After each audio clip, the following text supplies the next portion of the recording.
শাহবাগে বৈষম্য বিরোধী ছাত্রদের আজকের কর্মসূচির সমর্থনে অভিভাবকরা মানববন্ধন কর্মসূচি পালন করছেন।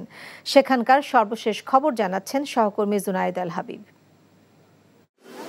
শিক্ষার্থীদের যে কর্মসূচি সেই কর্মসূচির সাথে একাত্মতা ঘোষণা করে শিক্ষার্থীদের পাশে অর্থাৎ সন্তানদের পাশে অভিভাবক এমন একটি ব্যানারে রাজধানীর এই শাহবাগ মোড়ে একটি প্রতিবাদ মিছিল করছেন অভিভাবকরা।